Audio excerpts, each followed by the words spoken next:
Hi hello வணக்கம். Welcome back to தமிழேரா channel. ஆக்சுவலாக பார்த்திங்க அப்படின்னா இப்போ விஜய் டிவியில் ரொம்பவே விறுவிறுப்பாக அப்படின்றத விட வருத்தமாக ஓடிக்கிட்டு இருக்க ஒரு சீரியல் தான் பார்த்திங்க அப்படின்னா பாக்கியலட்சுமி. ஏன்னா பாக்கியலட்சுமி சீரியலில் பார்த்திங்க அப்படின்னா ராமமூர்த்தியோட இறுதி பயணம் அப்படின்ற மாதிரி என்ன அப்படின்னா ரொம்ப ஒரு சோகமான சினாரியோ பார்த்திங்க அப்படின்னா போய்கிட்டு இருக்கு. அது மட்டும் இல்லாமல் அதில் நடிச்சிருக்கக்கூடிய ஒவ்வொரு நடிகர்களும் பார்த்திங்க அப்படின்னா தத்ரூபமாக அவங்க கேரக்டர்ஸை என்ன அப்படின்னா வெளிப்படுத்தியிருக்காங்க அப்படின்ற மாதிரி ஆடியன்ஸ் மத்தியில் பேசப்பட்டு வர்றாங்க. ஸோ இதுக்கு பதிலாக வேறு மாதிரி கதையை கொண்டு வந்திருக்கலாம். நாங்கள் ராமமூர்த்தி ரொம்பவே மிஸ் பண்ணுறோம் அப்படின்னு கூட ஆடியன்ஸ் என்ன அப்படின்னா கமெண்ட்ஸ் பாஸ் பண்ணியிருக்காங்க.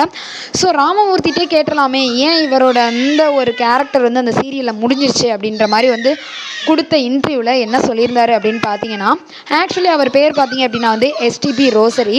ஸோ அவர் என்ன அப்படின்னா ரொம்பவே ஃபீல் பண்ணி சொல்லியிருந்தார். என்ன சொல்லியிருந்தாருன்னா, இவ்வளோ நாளாக நான் நடித்த சீரியலில் என்னோட ராமமூர்த்தி அப்படின்ற கேரக்டர் இல்லாதது எனக்கு ரொம்பவே ஃபீலிங்காக இருக்குது.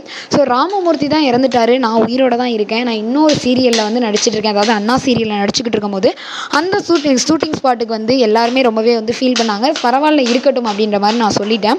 ஸோ அதில் நான் நடித்த அந்த ராமமூர்த்தி அப்படின்ற கேரக்டர் நடிப்பு கிடையாது, என்னோட அப்பாவோட உண்மையான கேரக்டர் தான் பிரதிபலிச்சிருக்கேன். என்னோட ஃபேமிலி ராமமூர்த்தியோட இறுதி பயணம் அப்படின்ற அந்த சீனை பார்த்தப்போ ரொம்பவே ஃபீல் பண்ணாங்க. பட் சேனல் தரப்புலேருந்து இந்த சீரியல் சீக்கிரமே முடிய போகுது, ராமமூர்த்தி அப்படின்ற கேரக்டரும் முடிஞ்சிருச்சு அப்படின்னு சொன்னனால நான் என்ன பண்ண முடியும் அப்படின்ற மாதிரி ரொம்பவே ஃபீல் பண்ணி பேசியிருந்தார்.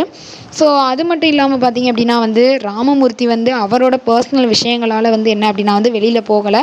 ஸோ சீரியலோட ஒரு ரெக்வஸ்ட்னாலேயோ இல்லை சீரியல் தரப்புலையோ சேனல் தரப்புலையோ சொன்னதுனால மட்டும்தான் வெளில போயிருக்காரு அப்படின்றதுக்கான அந்த காரணம் நமக்கு தெரிஞ்சிருக்கு. ஸோ யாரெல்லாம் ராமமூர்த்தியை மிஸ் பண்ணுறீங்க அப்படின்னு மறக்காமல் இந்த வீடியோக்கு ஒரு லைக் போட்டுருங்க.